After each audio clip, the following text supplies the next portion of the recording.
दादा म्हणजे या महाराष्ट्राच्या कुटुंबातले प्रमुख, कुठल्याही पक्षातला असला तरी काम करताना या महाराष्ट्राचा आहे, माझा आहे, माझ्या राज्यातला आहे आणि माझा माणूस आहे अशा दृष्टीने दादा त्या कामाकडे पाहत आणि प्रत्येकाचं काम करत, कामाचा माणूस म्हणून पूर्ण महाराष्ट्र त्यांच्याकडे पाहत होता। एखाद्या व्यक्तीचं नेतृत्व एका रात्रीत किंवा एका आठवड्यात घडत नसतं, त्यासाठी अनेक वर्षे पराकाष्ठा घ्यावी लागती।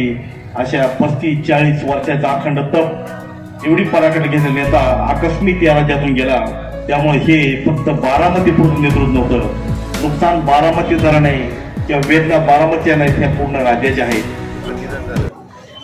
दादांचं व्यक्तिमत्व असं होतं की कामामुळे दादाची फार प्रचंड अशा मोठ्या प्रमाणात ओळख झाली होती। पवारसाहेबांचे पुतणे म्हणूनच नाही तर त्यांनी स्वतःचं असं वलय निर्माण केलं होतं आणि लोकप्रियता स्वतः निर्माण केली होती। सकाळी पहाटे 5पासून संध्याकाळी झोपेपर्यंत सातत्याने कामाचा झपाटा त्यांचा चालू असायचा।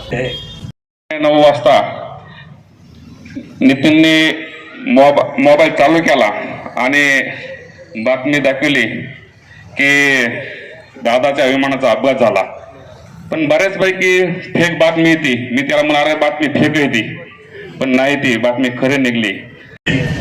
त्यासाठी दिलेलं योगदान हे पवार कुटुंबाचं उल्लेखनीय आहे, कारण दादाचा प्रवास राजकारणामध्ये दुग्ध खात्यापासून ते सहकार खात्यापासून 1991 साली खासदार झाले आणि दादांनी ह्या महाराष्ट्रात जनता जनार्दनाच्या कामाला सुरुवात केली।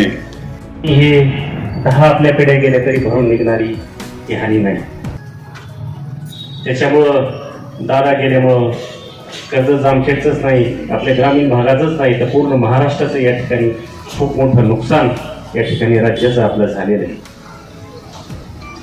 अक्षरशः मी रडलो, कारण माझ्यासारख्या एका छोट्या कार्यकर्त्याला त्यांनी या जामखेड तालुक्याचं तालुका अध्यक्ष पद दिलं। माझ्यावर विश्वास ठेवून या जामखेड नगर परिषदेची सगळी विश्वास ठेवून माझ्यावर जबाबदारी एवढी मोठी नगरपालिकेची दिली। अक्षरशः माझा बाप ज्यावेळेस वारला नव्हता मी जेवढं रडलं नव्हतं तेवढं अजित दादा वारल्यानंतर रडलो। आज माझं सगळं म्हणजे सगळं पाप केल्यासारखा गेलाय माझा। झाल्यानंतर खरं तर जे राहतात ते आठवणी राहते, जिव्हाळा राहतो आणि तो जिव्हाळा दादांनी खूप मोठ्या प्रमाणावर जपला आहे। महामानव डॉक्टर बाबासाहेब आंबेडकरांनी सांगितलं मी प्रथमतः आणि अंतिमतः भारतीय आहे, त्याच पद्धतीने माणूस म्हणून त्यांनी जे काम केलं, पक्षविरहित त्यांनी मोठं काम केलं। आपल्या जामखेड कर्जतवरतीच नाही तर पूर्ण राज्याचं नुकसान झालेलं आहे। मी दादांना माझ्या रायघाट कुटुंबियाच्या वतीनं आणि जामखेड राष्ट्रवादी युवक तालुक्याच्या वतीनं भावपूर्ण अशी श्रद्धांजली अर्पण करतो। अजित दादाचं असं नेतृत्व होतं, सत्ता कोणाची असो या महाराष्ट्रामध्ये त्या सत्तेत अजित दादा असावं असं प्रत्येक सत्ताधाऱ्यांना वाटतं। माणसं गेल्यानंतर त्याच्या आठवणी होतात, पण दादाच्या आठवणी हे त्यांच्या कामाच्या माध्यमातून आहेत। त्यांनी प्रत्येक ठिकाणी आता जामखेडमध्येच बघायला गेलं तर कितीतरी प्रचंड प्रमाणात त्यांनी त्यांच्या निधीमार्फत काम केलं। तसेच हे दुःख फक्त बारामतीकरांवरच नाही तर तमाम राष्ट्राचे विकास पुरुष आणि देशातला सकारात्मक विचार करणारा एक मोठा नेता या परवाच्या अपघातामध्ये आपण गमावला।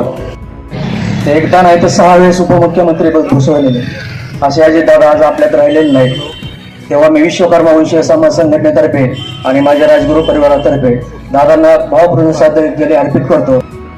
जाण्यानं महाराष्ट्राची खूप मोठी अशी हानी झालेली आहे, ती कधीही भरून न येणारी अशी आहे। तरी मी माझ्या कुटुंबियाच्या वतीने त्यांच्या आत्म्यात सद्गती लाभो। एक आपलं खंबीर नेतृत्व आज हरपलेलं आहे। एक लाडक्या बहिणीचा भाऊ आपल्यातून निघून गेलाय। तर मी माझ्या कुटुंबियाच्या वतीने मुस्लिम समाज तालुक्याच्या मुस्लिम समाजाच्या वतीने माझ्या कुरेशी परिवारातर्फे दादांना श्रद्धांजली वाहतो आणि थांबतो। महाराष्ट्राचं राजकारण असेल, समाजकारण असेल, हे त्यांच्याशिवाय होऊ शकत नाही, हे संपूर्ण महाराष्ट्राला ठाऊक आहे। आणि असे एक कर्तबगार सर्व समाजाला, सर्व जाती धर्माला, सर्वांना न्याय देणारं गोरगरीब जनतेच्या हक्कांचे आपले लाडके दादा आज या महाराष्ट्राच्या भूमीमधून गेले आहेत. दादांच्या या जाण्याने ही पोकळी आणि भर ही कधी न भरणारी आहे. जामखेड तालुका शिवसेनेच्या वतीने या ठिकाणी भावपूर्ण आदरांजली देतो. धन्यवाद. बघितले आणि कालचा जनसागर असा एवढंच म्हणू शकतो, असा नेता होणे नवीन. एखाद्याला वेळ दिली की त्या वेळेत पोहोचणारा, 4 दशकापेक्षा जास्त संसदीय राजकारणामध्ये असणारं व्यक्तिमत्व, कामाचा, राज्याचा आणि मंत्रालय आणि मंत्रालयातली परिस्थिती हाताळण्याचा प्रचंड अनुभव असणारा नेता माननीय अजितदादा पवार. आणि समाजासाठी आवश्यक होते अशा व्यक्ती महाराष्ट्रातून जाऊन आपलं फार मोठं धोरणात्मक नुकसान या महाराष्ट्राचं झालेलं आहे.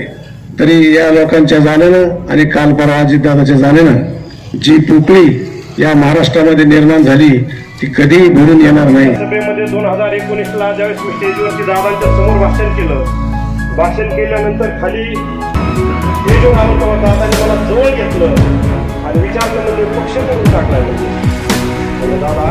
त्यांना मी माझ्या राळेभात कुटुंबाच्या वतीने आणि तालुका संभाजी ब्रिगेडच्या वतीने भावपूर्ण आदरांजली अर्पण करतो.